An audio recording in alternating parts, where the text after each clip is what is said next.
Welcome to China Power. I'm Bonny Lin, your host, and in this podcast, we dissect critical issues underpinning China as a global power.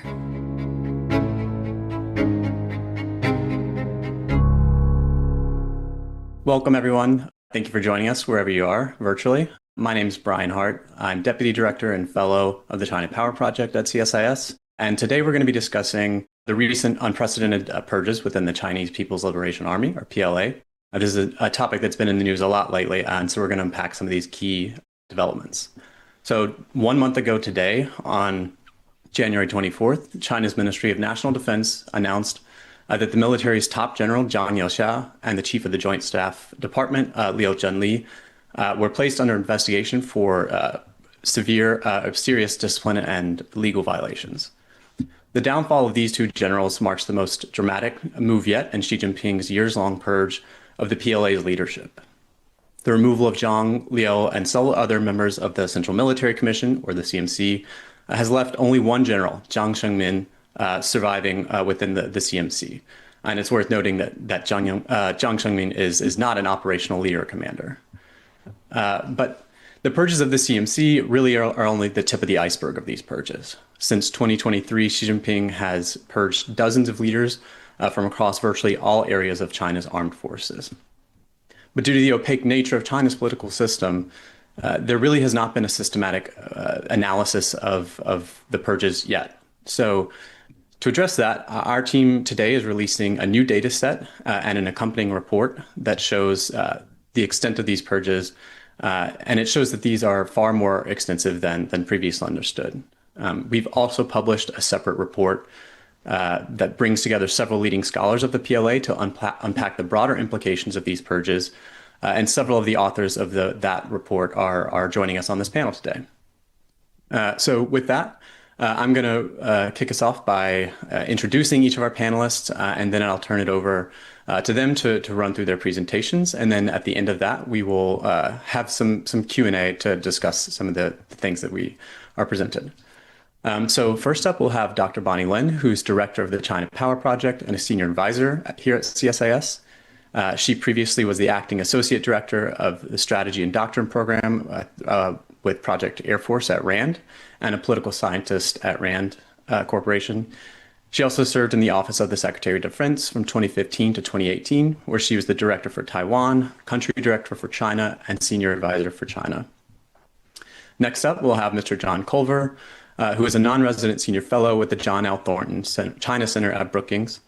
Prior to retiring from the CIA in 2020, John served since 1985 as an analyst and manager on China with a particular focus on the PLA.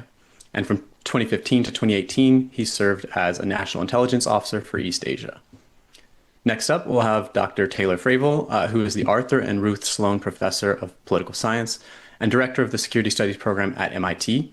His work focuses on international relations with a focus on international security, China, and East Asia. Next, we'll have Dr. Sheena Chestnut Greitens, Associate Professor at the LBJ School of Public Affairs at the University of Texas at Austin, where she directs the UT's Asia Policy Program and serves as Editor-in-Chief of the Texas National Security Review. She's currently also a visiting professor of Indo-Pacific Security at the U.S. Army War College, Strategic Studies Institute, and a non-resident scholar at the Carnegie Endowment for International Peace. Last but not least, and I should mention, I think Sheena has to drop off at 4 p.m., but we look forward to having her for as long as we can on the panel. And then last but not least, we have Mr. John Czin, who's the Michael H. Armacost Chair in Foreign Policy Studies and a fellow in the John L. Thornton China Center. He's a former member of the Senior Analytic Service within the CIA, where he was one of the intelligence community's top China experts, playing a central role in assessing and briefing senior policymakers on President Xi Jinping. From 2021 until 2023, he was director for China at the National Security Council, where he advised on and staffed and coordinated White House and interagency diplomacy with the People's Republic of China. And so that's our fantastic lineup of speakers and panelists today. And with that, I'll turn it over to Bonny to run through some of the initial findings of our data, and then we'll move from there. Thanks, Bonny. Great. Thank you, Brian, and really appreciate everyone joining us today. Before showcasing data, I want to also use this time to thank the dozen of or so folks who've worked with us in the past couple of months as we've assembled this data set. So many of the folks here are with us today on the panel, but of course not everyone can be here. So in addition to the folks here today, I also want to thank Phil Saunders, Joel Wuthnow, Suyesh Desai, and 6 other members of my team. I also want to thank Chris Buckley from the New York Times for his partnership and his very insightful questions that have motivated us throughout the entire process. So with that, I'll move to our first slide. So in our database, we've identified 101 senior PLA officials who were officially purged or potentially purged. As you can see on this slide, we've listed every official in a different cell and their name. The color coding shows how confident we are in terms of whether they were purged or not. Those who are in a red cell shows that they were officially expelled from the Chinese Communist Party, and those in the orange cell show that they were suspended or dismissed from their positions. In total, there are 36 senior leaders that are coded both red and orange. And on top of that, you see a sea of yellow. Those are folks who are potentially missing or potentially purged. And 65 Chinese senior military officials fall into this category.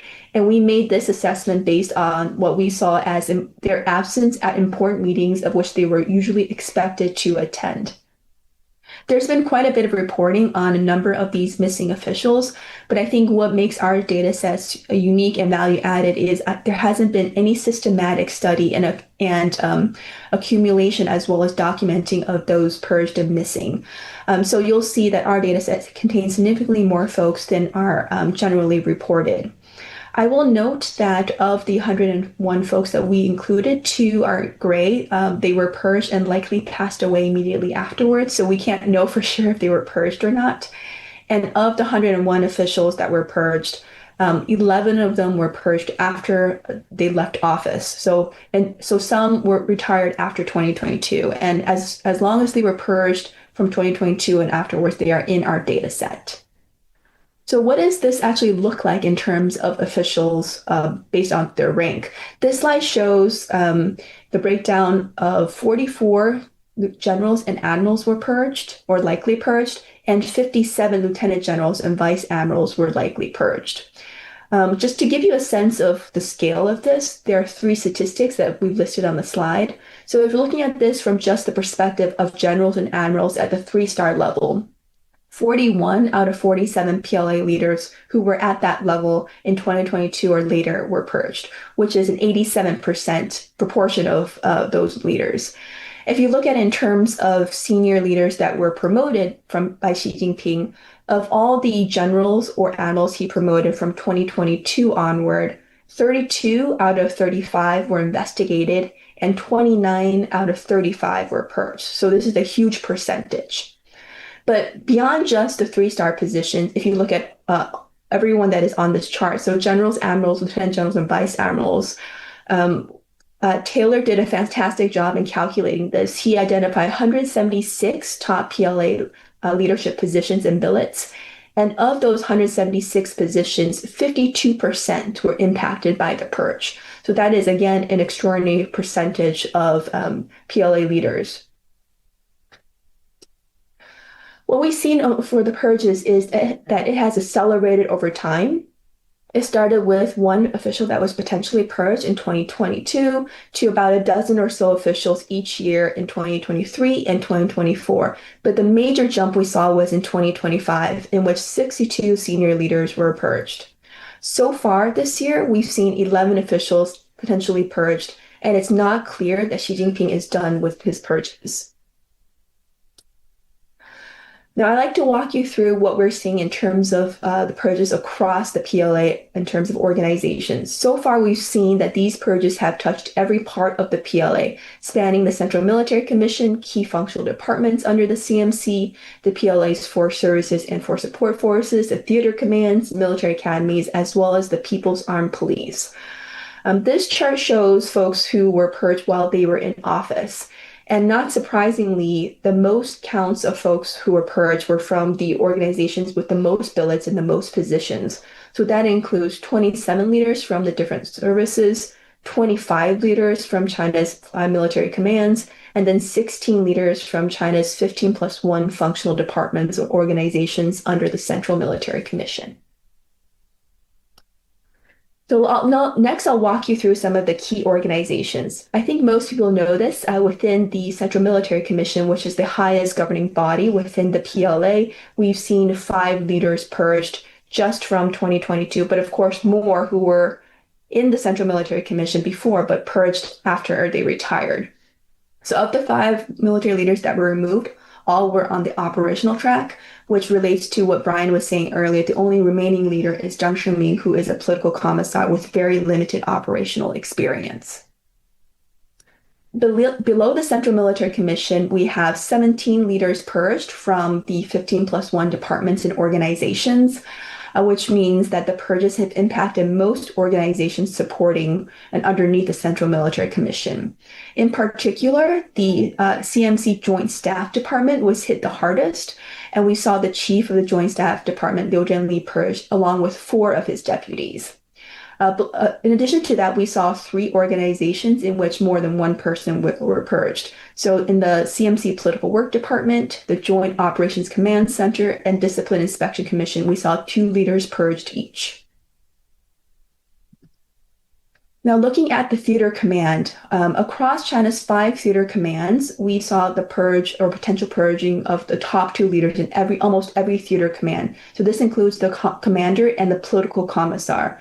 The only theater command in which there was an exception was the Central Theater Command, in which the leader, Wang Qiang, was first missing, likely investigated, then reappeared, and then subsequently replaced. He presents too curious of a case for us to code accurately, so we have not included him.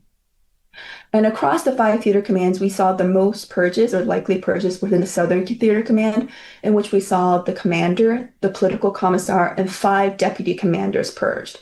In other words, the entire leadership of the Southern Theater Command has been gutted.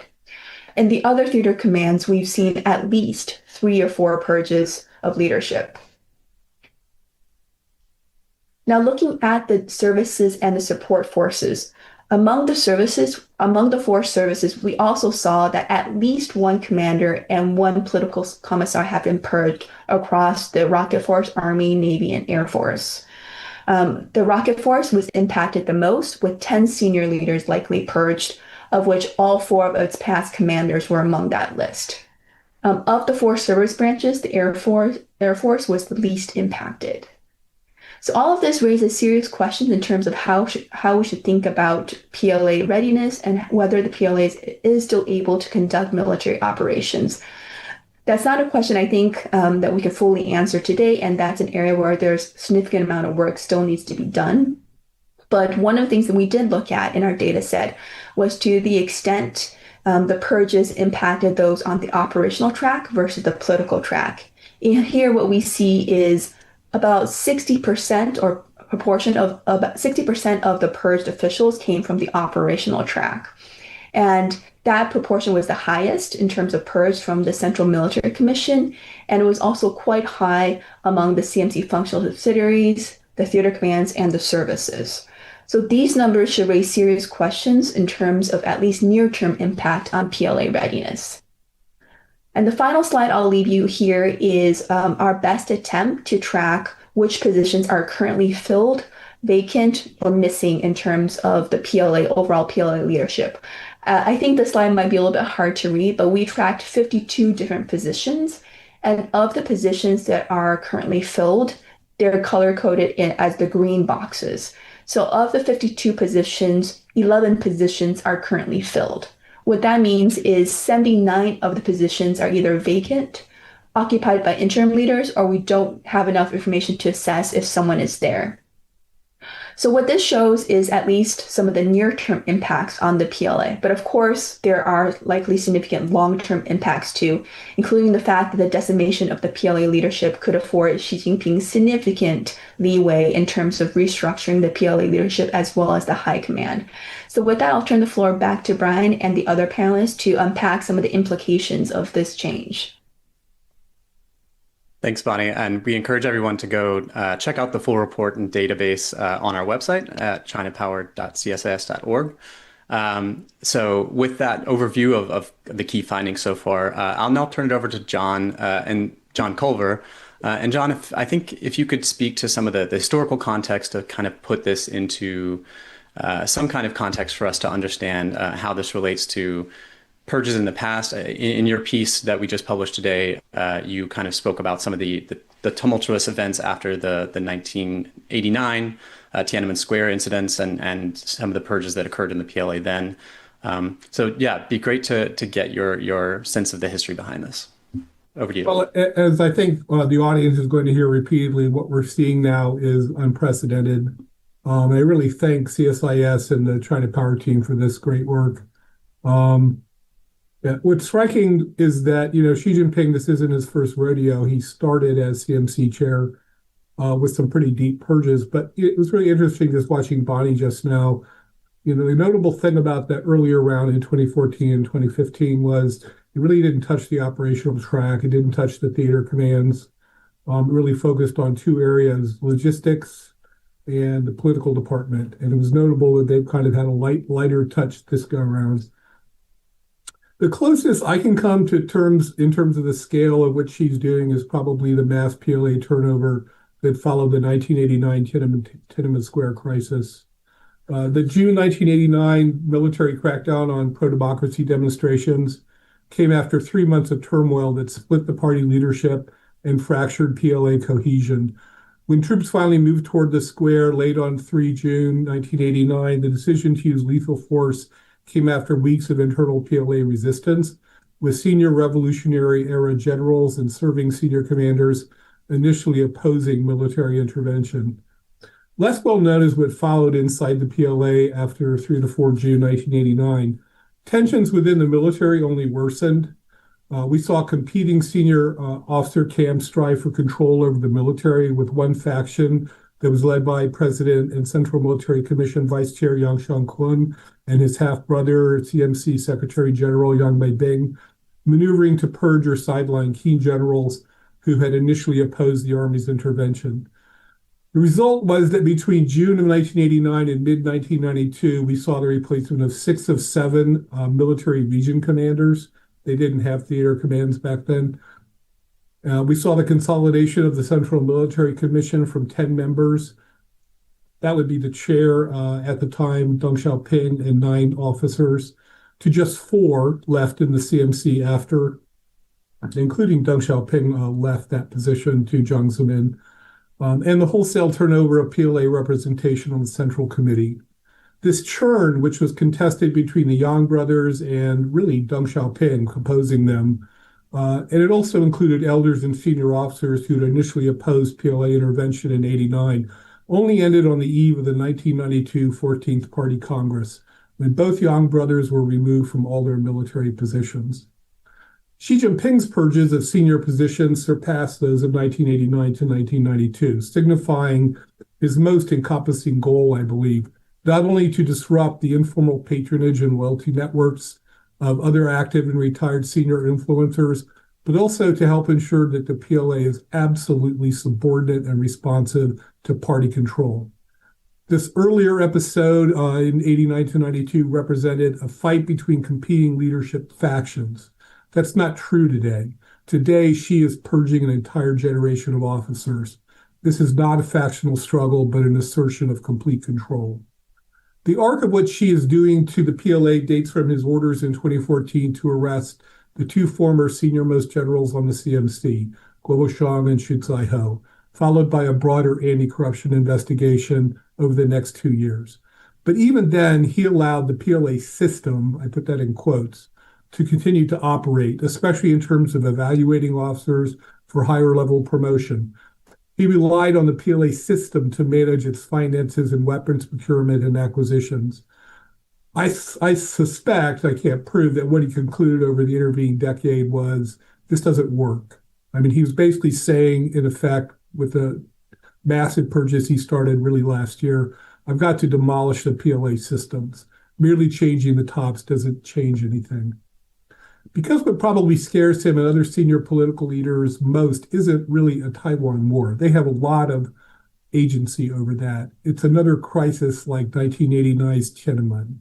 And they see a very messy world surrounded by enemies, including a very aggressive U.S. hegemon. This is their framing, not mine, bent on the party's destruction. The main theme of Xi Jinping's, it actually started before Xi, is to harden the system against rising international disorder in the United States. And I'll conclude my comments. Thank you, John. That was a really helpful historical overview, not just the 1992 experience, but also looking back to Xi's earlier years of his tenure and comparing this to then. So next, I'll turn it over to Dr. Fravel to share some of his assessments of what this means for PLA readiness, operations, defense, and maybe broader foreign policy. Over to you, Taylor. Thanks, Brian, and thanks to the entire CSIS China Power team for putting this data together. As a social scientist, there's nothing I love more than data because it allows us to do comparisons and thus hopefully generate knowledge. So hats off to all of you for doing work that I'm delighted to help analyze and play a small part in maybe putting together. So let me try to cover all those topics through maybe 5 points. I think John kind of covered my first point, which is, as we think about this question of readiness and operational readiness, and even if we think about it, focus mostly on kind of external threats versus kind of internal challenges, right? One still needs to distinguish between readiness if it's kind of a war of choice, where Xi just decides he wants to use military force to solve a problem, or if it's like a war of necessity. And my basic line that I've sort of argued before, right? If for whatever reason, tomorrow Xi thinks China needs to go to war, right? China will go to war with the PLA they have. And so in that sense, readiness is less of a germane question to analyze. But if we think more about kind of wars of choice and conceptions about capabilities in the future, then I think it does make a lot of sense to think about readiness. That's my first point. Second point, readiness can encompass a lot, right? So here I just want to say we have to distinguish, or at least think about the scale and intensity of different kinds of operations, right? Call them small, medium, and large. And we might also want to distinguish between things we know that the PLA can do versus things that the PLA might want to do in the future, but we don't yet know if it can do. And so I wouldn't expect the purges to impact kind of small scale operations for things that the PLA can already do, and maybe even medium scale operations for things the PLA can already do, though maybe the tempo of some of those change. So I wouldn't expect a change in the patrolling pattern or the disposition of forces on the border with India. I wouldn't expect a change in the activity around the Taiwan Strait, because these are all kind of demonstrated activities and capabilities. And so the real question, right, which is harder to answer, is what does this mean about kind of the larger scale things that the PLA has not yet done, but that it might want to do in the future? And many of these, whether it's a blockade or an amphibious assault or some other kind of large scale operation, would be, high intensity in nature and joint, in the sense of involving elements from probably at least two of the services, if not more. And we know this is a joint operations or integrated joint operations, as is the PLA term, right, as a core aspect of their approach to military affairs. And we also know that they've encountered a lot of trouble, I think, having confidence in their ability to do these kinds of large scale operations. So that's kind of my second one. We have to break apart kind of where we want to sort of assess readiness. Thirdly, and fourth points are sort of flow together. Third point is like, what are the components of readiness? Basically, like, do you have the capability to fulfill the missions assigned to you? Is like one general definition. So here, like, where are we asking is the PLA capable to sort of conduct the large scale, high intensity, complex operations or not? And this is typically broken down in terms of manning, training, equipping, leadership, and probably sustainment. And already you can see where the purges might have an effect. Maybe not in manning in terms of having enough people, but probably absolutely in training, equipping, given the way in which the equipment department has been targeted. And then, of course, in leadership, which is what the China Power team's data kind of highlights for us. So turning to my fourth point, I've done a lot of academic throat clearing, but I've done this for a reason, not just because it's my normal want as a professor, but because sometimes when I've written that the purges will impact PLA readiness, other people say, well, look, they're still crossing the median line in the Taiwan Strait. And I don't think we're talking about the same thing. So now I'm trying to be kind of a little more clear about what I've been trying to talk about. Right, as sort of my effort to contribute to the analysis showed, if we look at the known billets, which would basically be the CMC grade, theater commander grade, or theater deputy commander grade positions, right? Literally 52% of these have been impacted by a purge in the system. That alone is just like when I figured that out, and I had help from others, I was just gobsmacked. I'm like, wow, this is like larger than I thought, right? At the high level. And these are basically the folks, right, who would attend an enlarged meeting of the Central Military Commission, right? This is basically the top leadership broadly defined. Maybe the best analog for folks who study China's domestic politics is this is kind of like the Central Committee-ish in terms of providing input into the Central Military Commission. As Bonny showed, right, there are key vacancies and things that affect training, equipping, and leadership, right? So the Joint Staff Department hit particularly hard, right, which right, has a lot to do at the highest level with training, but also with planning for any kind of large-scale operations they might undertake. What Bonny didn't emphasize in her chart with the yellow square, right, is there are a lot of interim positions too, right? So it's not just that some people are missing, but there are a lot of kind of people they're in acting positions. And so we see that someone is acting in the training department, right? So you have joint staff, you have training and equipment, right? 3 of the 5 elements of how we might conventionally define readiness is being impacted at the very high levels. And then when we look more broadly, of course, I think Bonny had shown us, especially by focusing on the fact that roughly, right, 60% are from operations, that clearly we think about operations as readiness as a function of operations, there's a pretty big hit there. I think I'd make just a couple of more points. I would expect there to be significant institutional paralysis at the highest levels. And I think it's useful to think about the PLA not as a military organization, but as a party organization. And what I mean by this is, right, its decision-making is highly centralized, right? And so it doesn't have the natural tendency to decentralize decisions to very low levels, right?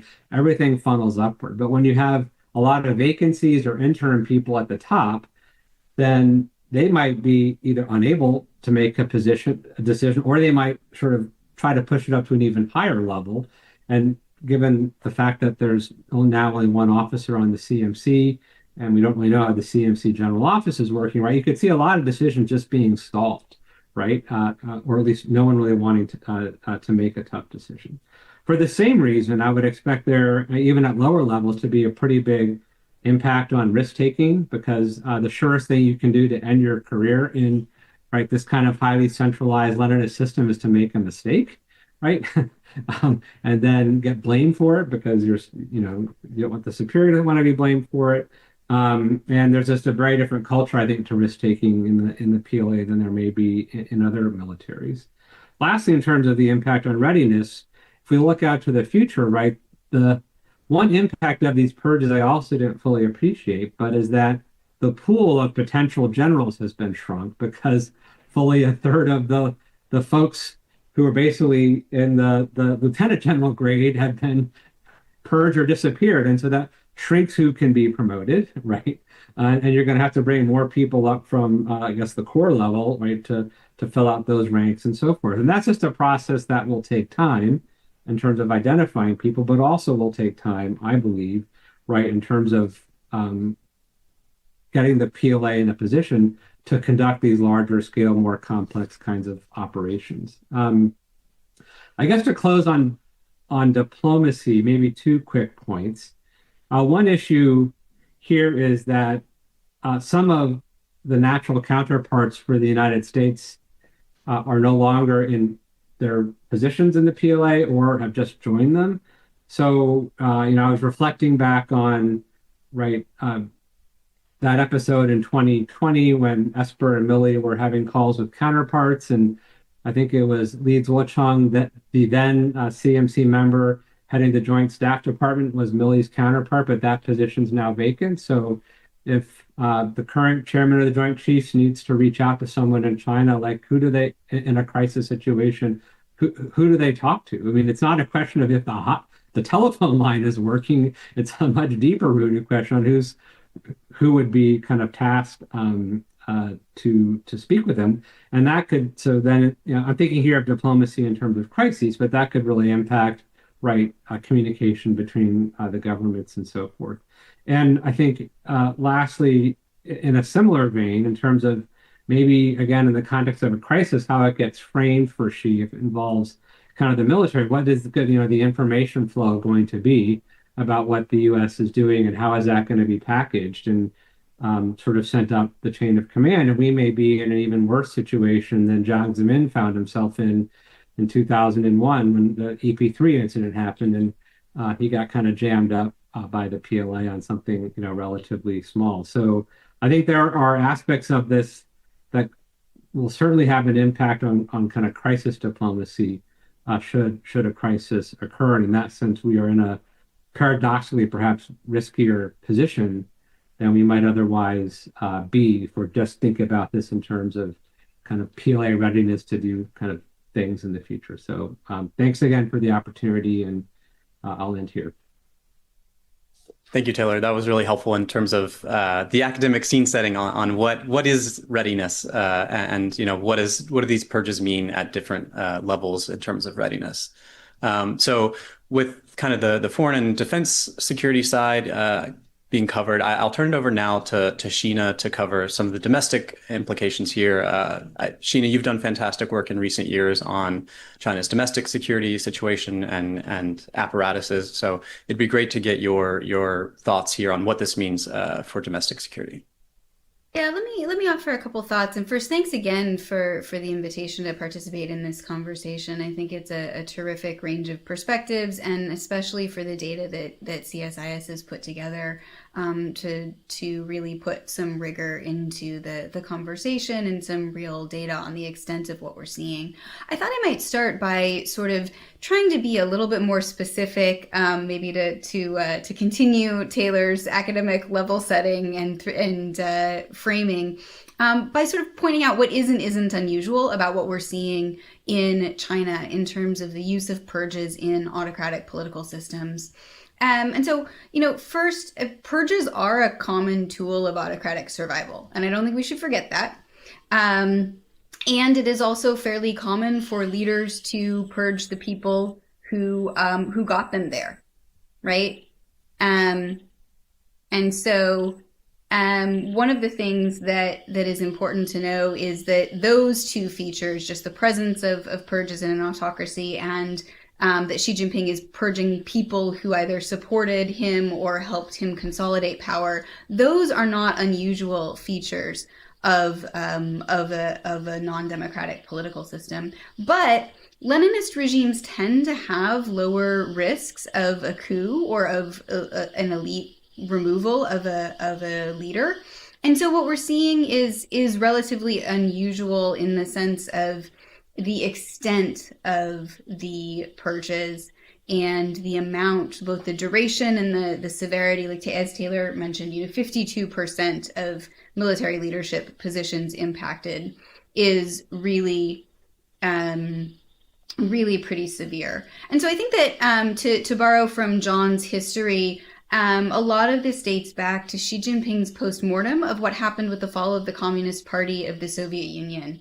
And you can draw a pretty straight line between some of the things that he's said about what doomed another major world power communist party and some of the steps he's taken to try to shore up the CCP's survival under Xi's new era.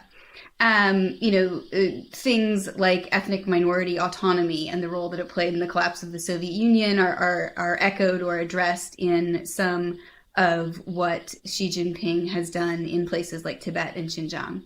And the purges that he's pursued have not just impacted the military, but also the internal security apparatus. And so one of the things that Xi Jinping has said and talked about is a belief, an apparent belief that insufficient alignment between the party and the military and insufficient responsiveness of the military and the coercive organs to party leadership played a role in the Soviet Union's downfall, as did corruption, which Xi Jinping has framed as a threat to regime and national security because it erodes the responsiveness of the coercive apparatus to party demands and party strategic guidance. And so he's talked about the corruption as eroding the foundation of the party's hold on power and party control at the grassroots, as well as now in the military realm. I think it's important to remember that Xi's history of purges is and was, as John mentioned, heavily directed at the PLA in about 2013, 14, 15, but also at the rest of the internal security apparatus. And in fact, some of the current leadership of the Ministry of Public Security and Ministry of State Security were responsible for executing some of the investigations and purges and anti-corruption work throughout the coercive apparatus. So with that as a little bit of context and level setting about what is distinctive and what we need to explain here, I think it's also worth sort of noting that sometimes we have a tendency to frame this, question about why did people get purged as, was it corruption or was it political disloyalty? And the reality is those are not mutually exclusive, and they're not even completely distinct in the way that Xi Jinping has framed the problem of governance. So, when we think corruption, we tend to think bribes for promotion or bribes for procurement contracts, right? Those are the kind of major things that we might think about. But in a Leninist political system, having a set of incentives that are outside or separate from, and certainly that are not aligned with the party's directives and party leadership, is in and of itself a problem of political disloyalty. It's like the old saying, a man cannot serve two masters. So if you have a set of incentives that you are responding to, bribes, corruption, financial incentives, then by definition, you are loyal to something that is not the party. And so corruption and political disloyalty are two sides of one phenomenon when Xi Jinping talks about it. So I think it's really important to remember that this is, yes, there's a range of behaviors that emphasize one or another of those problems, but in the party's way of thinking about them, they're very closely related.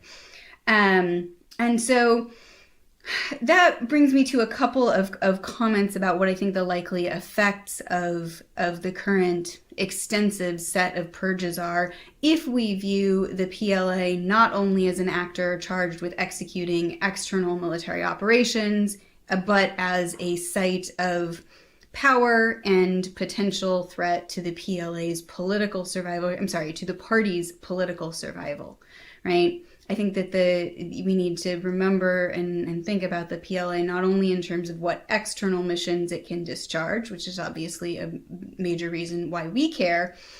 Not to say that Xi Jinping and the party, that Xi Jinping does not care about that, but there's another reason, and that has to do with the party's role in assuring political survival. And Taylor touched on some of this, so I'll try not to repeat what he said, but as Xi Jinping is thinking about repopulating this large number of positions that are now vacant, I think he has a couple of choices. To the extent that he is going to choose people based on perceived political and personal loyalty to him, to the remaining top echelons of party leadership, that will maximize a certain dimension of political control, right? The sort of the loyalty dimension.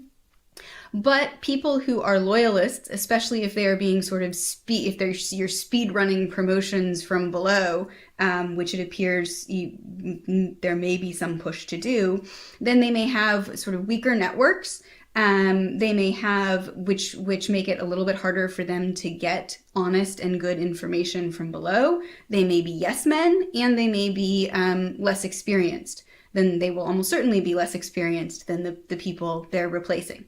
Now, they may have different formative experiences that Xi Jinping may actually see as an advantage. And I think both both Taylor and John Czin have touched a bit on that, or will. So there may be some advantages to having a new generation of leadership rise up, but it's going to take a while for them to gain experience.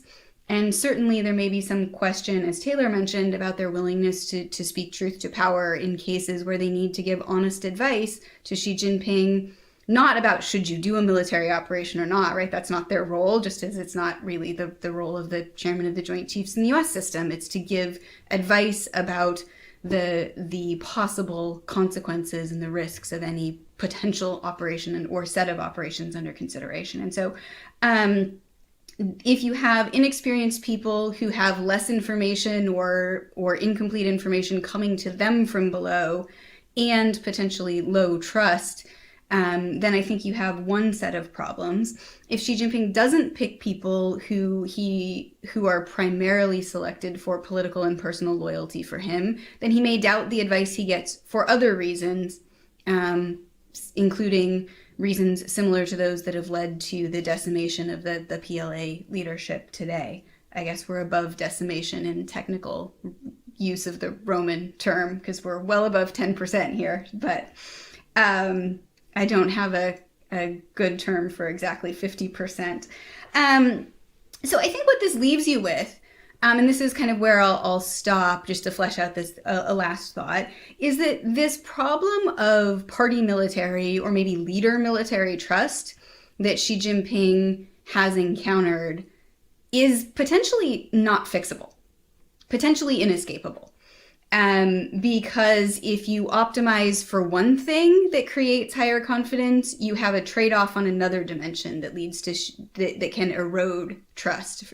And so Xi Jinping has put himself in a position by executing this level and extensiveness of purges where the trust problem is going to be very, very difficult to resolve over time. And to take to build on one of Taylor's points, if the PLA finds itself in a position where it must go to war with the PLA it has, then Xi Jinping has set himself up for information problems, low trust in relatively new or inexperienced operational commanders, and a high level of sort of continued potential questions about their fidelity to the party's mission. And what that can produce and has produced in other autocratic warfighting scenarios is some pretty significant operational pathologies on the battlefield.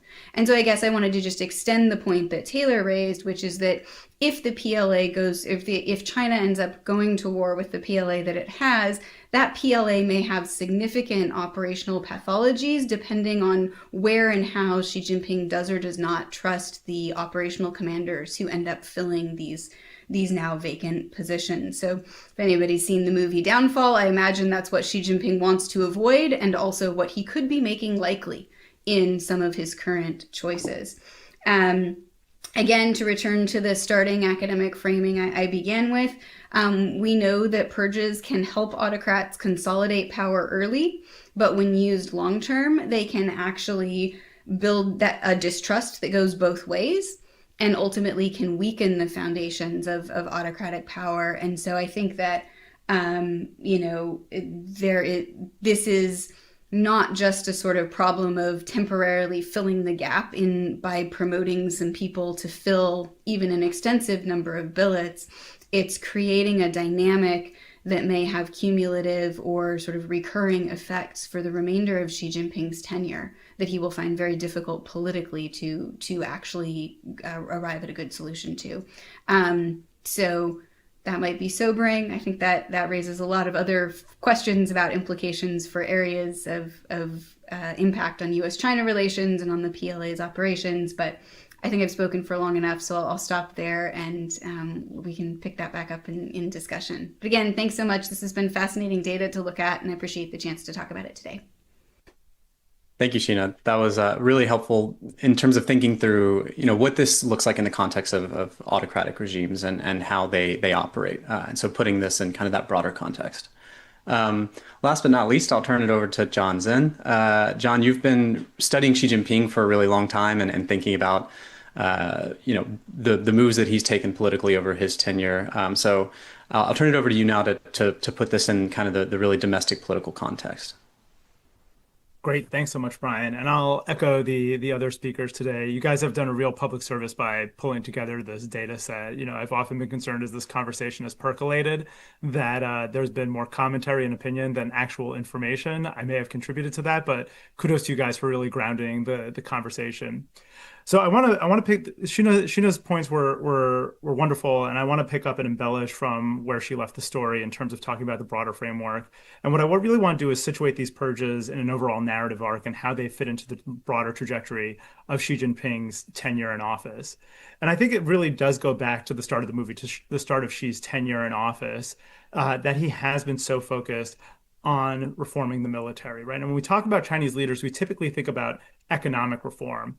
But I think as we've watched Xi Jinping over the course of his tenure, it's become clearer and clearer that military reform, both restructuring the PLA, these purges, a number of other moves that he's made, it has been, if not the centerpiece of his agenda, I think a key and crucial facet of it, right? It's almost like we think back to Deng Xiaoping's four modernizations. The military was at the bottom back in the 1980s. It's not quite that Xi has reversed it, but the military has certainly risen up in the ranks, and it's almost a mirror image, I think, in some ways. And I think we got a very clear indication of that in Xi's first term in office, right? I think both during the speech that's much talked about in late 2012 that he gave, where he talked about the collapse of the Soviet Union, as Sheena indicated, but also in more formal settings too. Like, I was very struck back in 2013 at the third plenum right after Xi Jinping became general secretary that there was a fairly lengthy discussion of the military, which is very unusual in those documents, right? They typically really focus on economic reform and maybe a little bit of political reform issues going back to 1978. And so that was really striking. I think that really underscored early on that he saw this as part and parcel of his reform agenda. And I think it's not just because it's really twofold. Some of it is, I think, very much driven by those kind of existential concerns about the party and ensuring absolute fealty from the party, as Sheena indicated. And some of it is about operational concerns, right? The military high command was long overdue for a restructuring and a renovation when Xi Jinping came into office. And we know from Joe Fewsmith's book, his predecessors had tried and failed at that endeavor, right? And so I think there's a last aspect of it too. I think Xi intentionally went after the PLA first in his anti-corruption campaign because he made a political calculation that if he could suborn the PLA, if he could get them under his control and demonstrate his strength and control over it early on, that would fortify his position politically and cement his dominance of the political system, right? And so I think there's been a certain cadence and a certain logic to Xi Jinping's anti-corruption efforts over the last dozen years or so. I think what's striking about it, as John indicated in his comments earlier, is that when you look at Xi's first term, it made a lot of sense that he would go after, if not his enemies, but potential rivals in the system, the people who had really made the PLA an empire and a high-tech one and an impenetrable one in many ways, empire unto itself within the Chinese Communist Party, right? Going after the two CMC vice chairmen who had predominated when Xi was heir apparent for much of the previous decade. I think what's really interesting now, and I think this is why so many of us have been ruminating about it, even though these kind of purges, as Sheena indicated, are part and parcel of how authoritarians operated, there has been this movement from Xi going after his enemies, and then in his third term, going after his associates, people he had handpicked, even if he didn't necessarily have a close personal relationship with them, now to this last instance that we've been spending so much time talking about, the case of Zhang Youxia, going after people who might even be his friends. Right. And John and I argued in our recent foreign affairs piece about this. It's one thing to be merciless towards your enemies. It's another thing to be pitiless to your friends. Right. And I think that's part of the human drama that's been driven home by this. That's really quite Shakespearean in some ways. I think it's also worth underscoring the point, too, that Sheena made about this is not happening in a vacuum. Right. If you look at the numbers from the CDIC about officials across the country who've been purged over the last couple of years, in 2024, and Min Shin-pei did great work on this, there were close to 900,000 party officials who were disciplined across the entire party apparatus, right? And then if you go back to last year, 2025, it was close to 1 million. Right. So there is something going on here. And I think what's really striking about it is that this is not necessarily what we would have anticipated at the start of Xi Jinping's first term, because he had done so much to solidify his dominance over the political system, right? He had stacked the Politburo Standing Committee and the Central Military Commission with men he had known, not just for years, but for decades, right? And so this isn't really necessarily what we would expect, right? That if he had people that he was comfortable with, people he had handpicked in place, that we would expect actually an acceleration and an expansion of the anti-corruption campaign, right? So I think that is part of what's going on. I mean, I do think some of it, in terms of explaining why we're seeing this, I think some of it is, as Sheena said, this is just how rulers operate. And I do think for the military in particular, there's a lot of speculation about why Zhang Youxia went down. And we don't really know what happens in the Game of Thrones, what's happening internally. I think my suspicion is that this is a pretty variegated story. You have so many, as the data demonstrates, you have so many different instances of corruption that there's probably a lot of those storylines going in within this. And it's very hard to ascertain from the outside what led to what particular purge or one particular ousting. But I think the overall storyline, when you look at the data set in particular, it reinforces this idea that this is a generational culling, right? And that Xi Jinping has concluded we're on the right track from a policy perspective, but that the PLA in some ways is rotten to its core, at least at the very top. Right. And I think this gets to a broader point, too, to step back about where we are in this moment in Chinese politics, because this has been afflicting both the civilian side and the military side, is that we're in this really peculiar period right now in Chinese politics where it seems like policy and politics are operating on almost totally parallel tracks. And what I mean is, even as we're experiencing this kind of operatic moments in Chinese politics with these purges that are accelerating and becoming more intensive, we're about to get a big dose next week of policy continuity, right? When we have the Liang Hui and we see the next 5-year plan rolled out, it's very much a steady she goes kind of policy orientation from Xi Jinping, which in some ways is very intuitive, right? He's into his 3rd term, he's gearing up for his 4th term, and so that kind of makes sense. What I've been wondering about, kind of more broadly about the political system is, for how long is that tenable, especially in a political system like this? Like, at some point, the politics, one would suspect, would start infecting the policymaking process. We haven't really seen that yet. I do think what's likely to happen is, I'm very mindful of, when we look at the chronology of all this, the fact that we're just 18 months or so away from the next party Congress, which I think is both striking in the particular case of Zhang Youxia and some of these other leaders, because she could just as well have let them retire 18 months from now, right? If there were some kind of issue, right? This to me feels very much more symptomatic of how Xi has operated over the longer term of his trajectory, where he likes the political flex, even if it seems gratuitous, right? He did this to Hu Jintao and his associates at the last party Congress. Most of them have been marginalized. Hu Jintao gets physically marched out. And even at the start of his anti-corruption campaign against the military, I think there was a case to be made that because Guo Boxiang and Xu Caihou had already retired, that it was gratuitous to go after them. You could have just docked their pension or, kind of quietly set them aside. But I think he wanted to send a signal throughout the political system. Right? And so we're in the middle of this 3rd term, or more than halfway through this 3rd term, where the politics is already pretty ugly. My suspicion is, as we round the corner into next year and go into next year's party Congress, and Xi gets into his 4th term, at the end of which he will be 79 years old, is that this dynamic is actually going to intensify in a lot of ways, right? Because even though we have no indication about how these purges are shaping things, thinking about the succession, and we don't know what he's thinking about the succession, just the actuarial table is going to lead the people around him to think more and more about that succession process, which I think is going to feed a more rivalrous and contentious politics in Zhongnanhai as the people around Xi start to try to jockey their own people into place. So that goes beyond just the military aspect of this, but I did want to situate this in the broader narrative arc about what's been going on in Chinese politics and how this fits into Xi's broader priorities and where we might be going over the next couple of years. Yeah, well, thank you so much, John. Really helpful in terms of getting about as close as we can into the mindset of Xi Jinping. Yeah, I want to thank everybody for the opening statements. I think it's pretty rare in think tank world that a panel of 6 people stays exactly on agenda.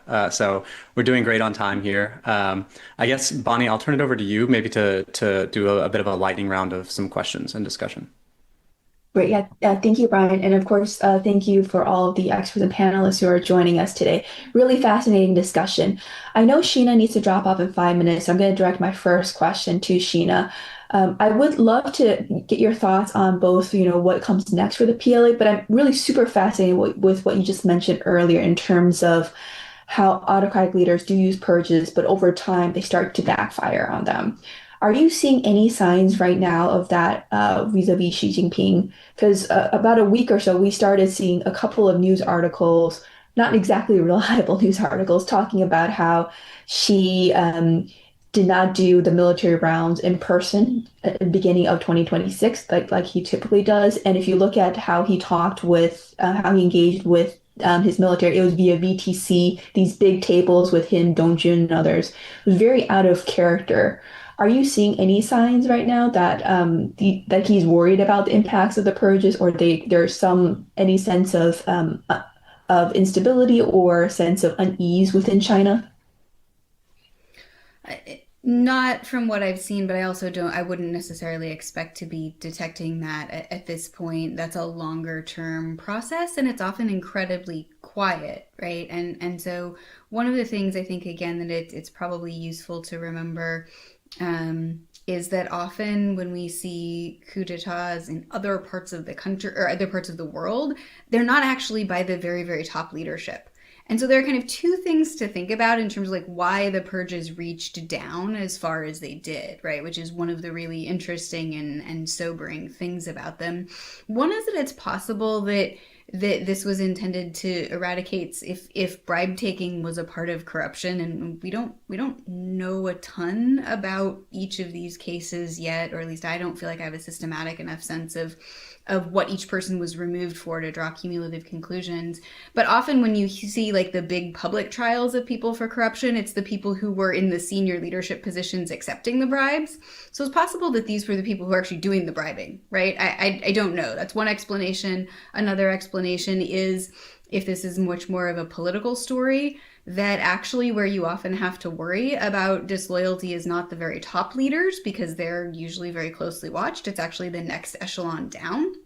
And in a number of political systems, that's actually where risks to leaders have emerged from. So it's possible that there's more of that kind of political story. And I don't think the data yet allow us to figure out which of these is going on. And so that makes it a little bit harder to tell where dissatisfaction might emerge. But right now, I think we're in the phase where people's connections have been broken up simply by virtue of the volume of people that have been removed, right? Removing half of any network destroys the network part of it in most cases. And so I think it's too early to say whether or not there will be a long-term dissatisfaction, and then whether the political commissar system, right, the one person who remains on the CMC is a political commissar, whether that will be capable of sort of continuing to atomize the remaining PLA leadership so that the vertical responsiveness to Xi Jinping as the chairman is stronger than any lateral connections people will form with each other. That's a tall order, but that would be the way to try to exercise political control. And I just don't think we have enough information or evidence yet to figure out how that trade-off will be affected by what we're seeing in the last month. Great. Thank you so much, Sheena, and feel free to log off when convenient for you. Let me now turn this to Brian. Part of what Sheena mentioned is trying to understand who is still left, as well as what could come next. So I know you've done a bit of work on looking at who are the leaders who could be promoted. I want to get your sense of what you see in terms of what could happen next and what types of promotions you think might be possible as if he wants to fill all the vacuums that he has created. Yeah, so I mean, this is one of the things that I think people are paying the most close attention to is who exactly will fill the highest levels in the Central Military Commission. I think that's probably top of priority in terms of getting the high command filled back out. I think really because so many, as others have said, because so many of these positions have been gutted, both at the general level and then at the lieutenant general level, the pool of people from which she can draw from has really, winnowed a lot. So right now we're really only tracking 4 people at the general level who appear unblemished. Dongjun is one of those. He's the current defense minister. He appears to have maybe gone under investigation recently, but has so far survived unpurged. So if that's the case, if that and if that stays that way, Dongjun may, have the chance to move up to the CMC. We still have Jiang Chengmin, who I would expect to stay on the CMC for now, unless he also falls. And then there are other two who I think are kind of waiting, and the most likely candidates that we see for now. And both of those are Air Force generals who come from different theater commands that were just promoted in late 2025. So those are kind of the four candidates that we see, I think, at that level. To refill the CMC beyond that, I think Xi Jinping's really going to have to do some helicopter promotions from lower down in the ranks. And that's not unprecedented. He did that with He Weidong at the last Party Congress in 2022. He Weidong jumped a grade from theater commander to vice chairman of the CMC level. He also wasn't on the central committee or alternate of the central committee before he moved. So Xi Jinping has kind of set a precedent of being willing to do this. And essentially, he's going to have to do that to refill the CMC to some extent. We don't know exactly what form the CMC will take. He could reform it significantly in terms of the composition.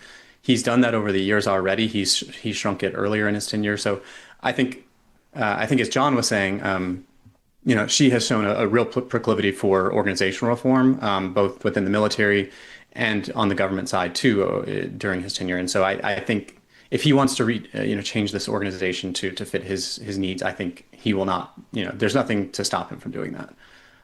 One just final comment on this that I think that is a really interesting and kind of intangible thing to track. That's not something we can really see in the data is beyond all of the biographies and profiles of these people that we know. I think one of the interesting things that will really impact the CMC and kind of the broader high command is personalities.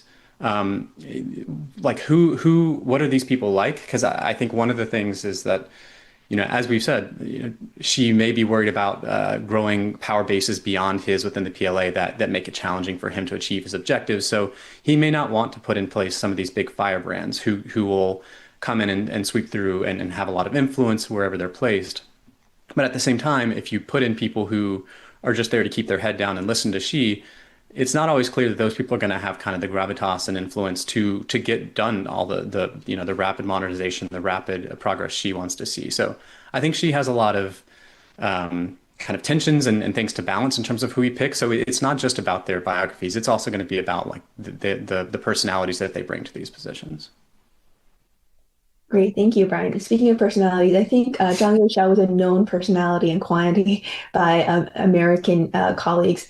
And I think there were, of course, reported incidents where he wanted to visit and see American hardware. And yeah, he was very interested in understanding things. And I think a lot of other PLA officers were more hesitant to ask those questions of.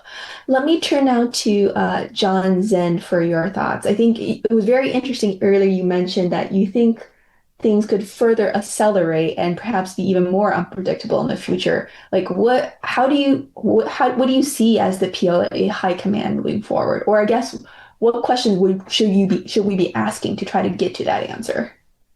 Yeah, I think Brian hit on a couple of the key ones. Like I think Xi already had a pretty free hand of the system just given his dominance of the politics.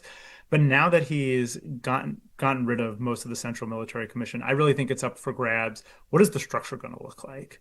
Right? I don't think it's a question of which personalities fill which spots. We shouldn't make assumptions about which spots are even going to be represented anymore. Right? And we've already seen a little bit of that on his third term. Like I think it's interesting. Brian noted the possibility of Dongjun going on to the CMC, but the irony there is that until Dongjun got the job, that was a CMC level position earlier in Xi's third term, right? So I think it's a real possibility, but I think that is potentially what we are looking at, right? And what we should be thinking about is a reconceptualization of what the CMC is and how it functions, and that as John Culver was talking about, maybe he's just dissatisfied with the reforms that he instituted a decade ago. Right, and thinks that maybe it's not working. I think what's interesting is when he did that last round of reforms, you could see very clearly this kind of emphasis on his twin objectives, right, on party loyalty, right, building out not just having a general political department, but additional party control functions put on the CMC, and also on kind of leaner and more straightforward operational control. So it's not really clear to me what that might look like in addition to this question of reaching down. What I do think, though, is that this current setup I mean, it's almost kind of comical when you see the pictures and, the CMC is Xi Jinping and Jiang Zemin. It's just the two of them, right? The guy who's done all the internal inspections and has outlived his colleagues and Xi himself. I think that's untenable. And if you look at the CCP charter, the only way you can reconstitute the CMC, the only body that can repopulate it, is the Central Committee. So I don't know this, but my hunch is just kind of mechanically, she will probably need to do a plenum, and I would think he would want to do it sooner rather than later in order to make those moves and repopulate the Central Military Commission. And this is kind of a narrower, wonkier thing, but he does have an extra plenum to play around with in this political cycle, right? He delayed the 2023 one, the third plenum, until 2024. So, one of my colleagues and I have been calling this the pocket plenum. He's got one extra one he could drop on the calendar, which is exactly what he did back in 2018 when he abolished term limits for the presidency. So that's something that I'm on the lookout for, and I think that could very well happen, if not in the next few months. Certainly earlier than we would expect, right? Normally the plenums happen in the fall. But you have to imagine, I mean, this is one of the real questions too. It's not just about who's going to be represented on the CMC, but I think this question about the personalities, I think, is a really crucial one, right? Because there is going to be this generational divide. If Xi has to give so many helicopter promotions, the whole Central Military Commission is going to go from being his peers and guys like Zhang Youxia, right, who are septuagenarians. I mean, even if it's a bunch of 50-somethings and 60-year-olds, they're going to look like whippersnappers to Xi Jinping, right? And I think it's going to change the dynamic and the mindset of what it's like to be in that room and who's willing to speak up, right? And how that dynamic is going to play out. And that of course is the hardest thing to have visibility into from the outside. Over. Thank you, John. I think there's a key point that you made it. Like, we can't assume that any of the CMC positions will be filled, and I think maybe just to extend that, is there a possibility we might not even have a CMC in the future? Yeah, go ahead. Sorry. Looks like you want to jump in. I mean, I think we probably will. It's gone through so many fluctuations over time, right? Like even in this century, right? It's gone through some pretty dramatic reorganizations where, Jiang Zemin's gift to Hu Jintao was that he expanded the Central Military Commission and added the Service Chiefs, and then you had this contraction and reorganization a dozen years later. So it's a pretty fungible organization. So it's possible he could just blow it up and get rid of it altogether. But because that's the locus of control over the military, it's hard to imagine then what that paradigm would be. My thinking has been liberated at this point, so I'm open to other thoughts about it. But I suspect we'll see some reiteration of it at some point in the near future. If I can, I just was going to point out, I think one kind of wonky point on this is I do think that the existence of the CMC is written into the party constitution. I don't have that pulled up. I don't have my pocket constitution pulled up in front of me, but I will flag that if they're going to make fundamental replacements or removals of the CMC as an organ, I think that would require a party constitution change. But as we know, that's something Xi Jinping has been more than willing to do in the past. So let me throw this question and a curveball at Taylor. So we've seen some of the commentaries before when she was doing the 2015-2016 PLA reforms. Folks were saying that in many ways that resembled what the United States did with the Goldwater-Nichols Act. So to what extent could you see like the changes within the PLA high command in the direction of the United States? We don't have a CMC. Right? To what extent could you see the functional departments under the CMC really being strengthened such that they have a similar system to the United States? Would that work in the Chinese system? I'm seeing John Culver shake his head, so I'll have you weigh on that too shortly. The short answer is no. Going back to my earlier comment, right, is that you really have to look at the PLA as a party organization, right? And first and foremost, and then it's a party organization that has guns, but it's not a military. I could see,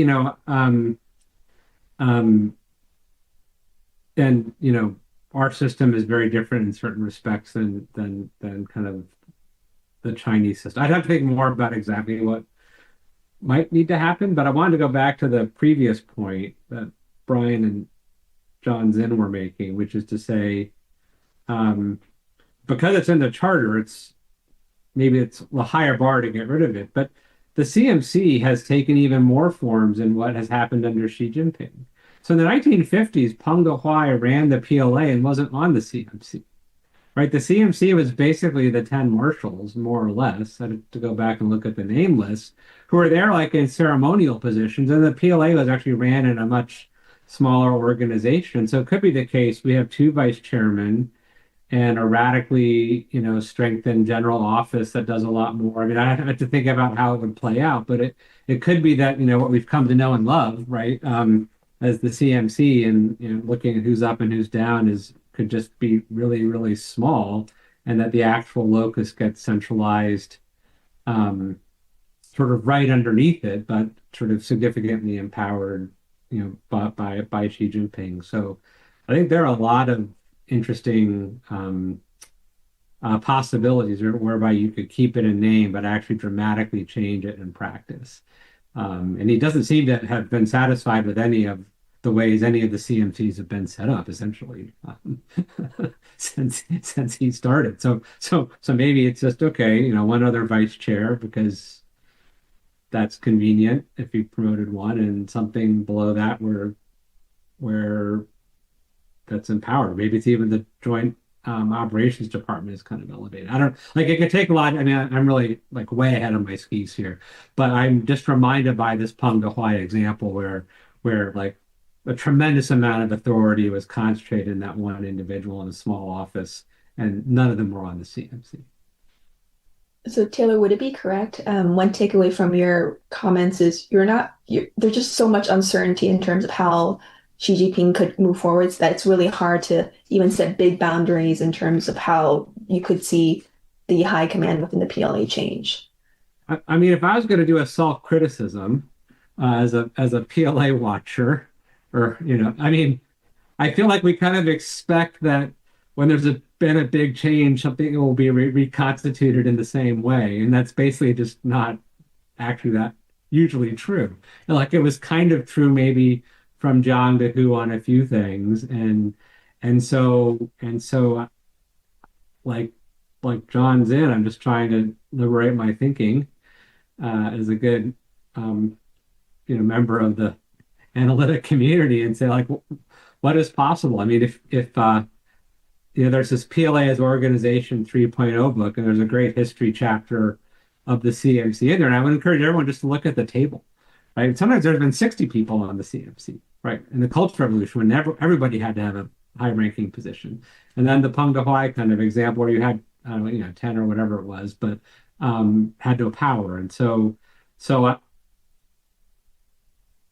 and I guess also as a wearing my academic hat, so that I can't really look at much data, I can't make a prediction, and so I think we just have to like wait and see what will happen and be open to the fact that they're just really a lot of possibilities, even within some general parameters of keeping the CMC to avoid having to revise the charter, which could be complicated, process. Not impossible at all, but just a complicated process. Great. Thank you, Taylor. John, over to you. Thank you for waiting patiently. I know you wanted to jump in earlier, so whatever you wanted to jump in on. Well, I like to also emancipate my thinking. I don't know if anyone, you want to brag that you predicted this a year ago. I'd love to give you credit. I don't think anyone did, that 2015 would see the redefenestration of the PLA in a much more fundamental way. I mean, I'll impose some logic here, and it may all be wrong because there's systems operating by some subjective logic that resides only in the mind of Xi Jinping. I think we're in the middle of this, not at the end of it. For every one of the general officers and lieutenant general and, whatever their military grade is, military region and deputy military region grade, there have got to be tens or dozens and even maybe low hundreds of officers whose career were tied to those people. So it's not only the promotion pool in terms of who's been on the central committee or an alternate or has requisite prior military echelon level command experience. You could have whole legions, and you probably do, of lower level officers who are basically untouchable now because they're going to be tainted by affiliation with someone who was just purged. So I think this is going to continue. The fact that 11 more have either been dismissed or gone missing in just the last, 2 months, not even. tell you this is still ongoing. Now, one of the things that happened after Tiananmen and even after the purge of the Yang brothers in 92, they instituted a policy that they would rotate senior positions like at the military region level and extension onto the general departments every 2 years. And they had very strict rules that you couldn't take more than one staff member with you to your new command. And they just started doing lateral transfers to break up the Guanxi networks that they saw metastasize during the Tiananmen crisis. That only ended when Guobushang and Xu Zaihe, who were basically Jiang Zemin's, paws on the inside the PLA, when they took power in 2002. And I think part of what then built up that really corrupt organization that developed over the next 10 years was because they stopped doing those things. It's sort of like if you're going to be a cat owner, you have to acknowledge the responsibility to sift the litter box. And they stopped sifting the litter box for a decade, and they're still dealing with the problem. So I think that if a big takeaway, as I noted earlier, is she no longer trusts the PLA systems to manage itself. And you might see changes in the Central Military Commission, or new bodies stood up in order to ensure much tighter political control. Now that could kind of then tilt a little bit into succession arrangements if she is at all inclined to think that way, even after the next party Congress. It used to be that when a civilian was elevated to the CMC as a vice chairman, they were the designated heir apparent. That was a practice that only really started with Zhao Ziyang in 2016. So it doesn't go back that far, I'm sorry, yeah, Zhao Ziyang in 1996. So that doesn't have to be a thing. You could see Xi Jinping promote political leaders onto either the CMC or a new body to govern military affairs. And that would give him the flexibility of a wider nominal succession pool. It would also be a generational hedge against all these new faces he's about to see, where if he has people who he trusts, who are then their main job is to mind the minders, to give him a sense of continuity and of purpose throughout the system. I think we're in a period, I think they're really, I think the 21st Party Congress late next year has got to be a driving factor in Xi's timing for this stuff. I don't know quite why or what, but I think he's moving into, maybe the last phase of his leadership. There are a lot of things he wants to get done, not just with the PLA. And I think you're going to see this kind of, maybe the scale of this kind of disruptive impulse playing out in other domains. And after listening to John Zinn, maybe it's already happening. And John Culver, since I have you right now, and since you mentioned it, I think John, then you also mentioned it earlier. What do these purges, from your perspective, how do they impact potential thinking about Xi selecting a successor? This is also one of the questions from the audience.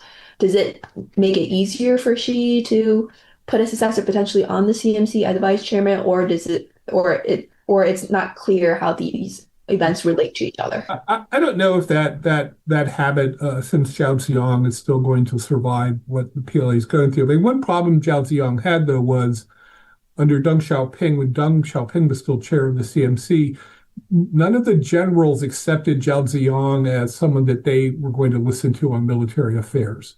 So if you think this is succession related, one thing she has just done is really decapitated perhaps some of the most formal, obstinate reluctance to accept a figure that they don't view as qualified to be a successor as chairman of the Central Military Commission. So she may be creating a more pliable body. But boy, he's really broken a lot of crockery to do that at a time when it didn't look like he had any reason to be fearful of his power. Anyone else want to jump in on the succession question? Yeah, I'm happy to jump in, Bonnie. I mean, I think, what this shows, I think it shows kind of Xi's mindset with the succession, right? And I think it shows just how ugly, like I was saying before, this could actually get. Like, my theory when we talk about the succession process is that whomever the first person Xi picks is probably not going to be the last person, right?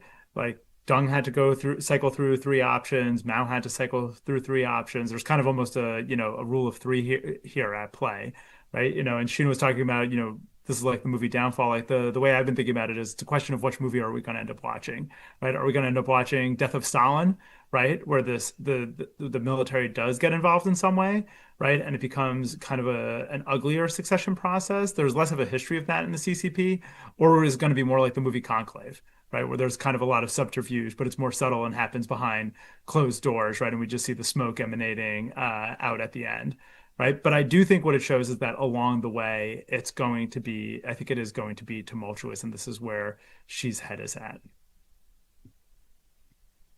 If I can, I might just jump in on the question quickly. I think I really agree with both John's, but I think John Culver's point I wanted to emphasize, because I think, if you're thinking about your future successor, I think you really want, if you want your successor to be effective, you would want them to have some control over the PLA, but you also want to retain your own influence. And so obviously the old classic example here is Jiang Zemin and Hu Jintao. Jiang Zemin withholding or keeping the CMC chairman position for 2 years into Hu Jintao's administration. So really keeping his own perch from which to influence politics and the military for 2 years, and kind of hamstringing Hu Jintao a bit. So I think that's a delicate dance to kind of do, because you want to retain your own influence, and partly to keep yourself protected, but you also don't want to entirely hamstring your successor in a way that leads to really ineffective governance. So I imagine that I don't think that the succession politics is really the only thing driving these purges. I don't think we have the evidence of that, but I'm certain that that's got to be in Xi Jinping's mind to some extent as he's making these really aggressive moves. Johnson, you have a hand up. Yeah, I recognize we're getting close to the end of time. One point that I wanted to make about all this, John was joking about if any of you predicted this at the start of Xi's third term, please raise your hand. And I want to underscore one of the dynamics that I think is at play here. And I think we probably saw it at last fall's plenum most conspicuously, when so many of the Central Committee members were missing. I think it's not just that we in the China watching community here in Washington and elsewhere in the United States don't have a clear sense of what's going on in these particular cases, but I think it's worth underscoring for people. I think a lot of people inside the system don't really know what's going on, right? And the reason I point to the Central Committee meeting is because this is a heavily stovepipe bureaucracy. In that meeting, you would have had people flying in from all over the country, from the various provinces, coming in from different state ministries who deal with economic policy and other issues. And then they look around, and large swaths of their colleagues, especially from the PLA, are missing, right? And I think that's part of what's feeding so much of the rumor mill that then we're having to analyze and digest, unlike the actual data that you guys have all compiled. But I think it's just something to keep in mind as we're trying to assess this from the outside. I think the other thing I'd emphasize too about the lack of knowledge within the system is that the fact of these purges end up feeding these rumors. And I think we got kind of a real crescendo of this last summer, of coup rumors, right? That there's going to be some kind of coup against Xi Jinping. And Sheena touched on this a little bit in her comments. It's a possibility, but what I'm always cognizant of when I hear these rumors is that, and I think about what are the key ingredients of a successful coup, the number one is secrecy, right? So if there are rumors floating around on the internet and we know about that, that almost is inversely proportional to the probability, right? If we know about the rumors, that means that she has probably heard rumors, and that means that it's probably much less likely if it's seeping out, right? If there is something that's really nefarious afoot, it's probably, as Sheena indicated, going to be much quieter and hard to pick up from the outside. Over. Okay, last question and from the audience, and I think it's related to what Taylor raised in terms of operational readiness. So the question is there evidence that the purges have already affected PLA operational readiness, if sharp reduction exercises or operational deployments, or for instance? So I'll offer two things that we saw from our data and then turn the floor for final comments from Taylor. So in terms of when we were looking at it, we, as Taylor mentioned, didn't see any shifts in the day-to-day activities, whether it's the flights in the naval vessels in the Taiwan Strait, whether it's PLA vessels around Japan, whether it's activities in the South China Sea. And also Suyash, in his published commentary, didn't see much change in activities in terms of large-scale counts of exercises on the China-India border. But what we did see was around the edges in terms of large military exercises opposite of Taiwan in 2025, those exercises were delayed by almost two or so weeks in 2025 compared to exercises that occurred within those same week, often 3 or 4 days of what China perceived as the offending incident in 2024. We also saw a sharp reduction in China-Russia military exercises, particularly the most complex China-Russia military exercises that typically involve significant planning from the Joint Staff Department, and they were purged, right? So I think those are some examples. So I'll turn the floor to Taylor, and I see a hand from John Culver, so I'll go to you, John, after Taylor. So please. Yeah, no, Bonnie, I was going to reference your analysis in my response. I would say there's some other analysis which may or may not be related to the purges that shows that the rate of increase of sorties across the strait has kind of plateaued. That could be for other reasons, but at least corresponds with this time period. But I would say it's one of the great things to be tracking for the coming year because of the depth in which sort of these, or the way in which the depth of the purges has accelerated.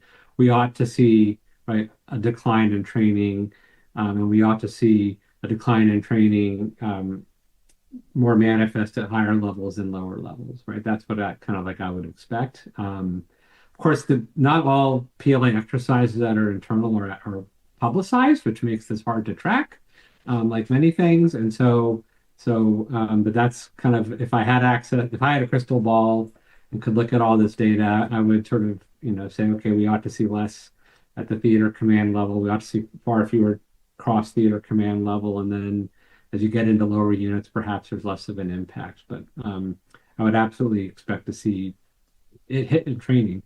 Also, I would expect to see a hit in training or in exercises, because if Xi's unhappiness with the 2016 reforms is a factor, as John and others have alluded to, then that also suggests some work needs to be done in rethinking, right, how to make things work more effectively, and that also ought to lead to a decrease, right? Like, you don't want to keep training on something is not working, right? So you have to come up with a new rubric for training, which could also delay things further. But I'll wait to be.